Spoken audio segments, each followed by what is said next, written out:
In this video, I'll show you how to activate or deactivate voicemail on your iPhone on iOS 18. So let's get started. So the first thing you want to go ahead and do is go into your setting on your iPhone, and then once you're in your setting, you're going to scroll all the way down where it says apps, and then scroll a little bit further down to find the phone setting here. And from the phone setting here, you should see an option for live voicemail. So if you want live voicemail, by default, it's going to be turned on. And of course, if you wanted to deactivate it, you can just toggle that off, and that will go ahead and deactivate or disable and turn off your live voicemail.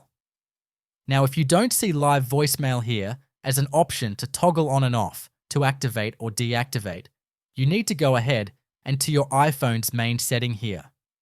From there on, you're going to go to General, and from the General section here, we're going to go ahead and take a look at language and region. You need to go ahead and change this to US or the UK. So United States, or of course United States or United Kingdom, are going to be the two options you want to try to get live voice. Most of those regions are supported. And it's supported in some region it isn't. So if you don't see it, it might be because it's not supported on your region. So that's how you activate or deactivate voicemail on your iPhone on iOS 18. If this tutorial was helpful, please let me know in the comments below this video, and for more helpful tutorials, you can check the links in the description.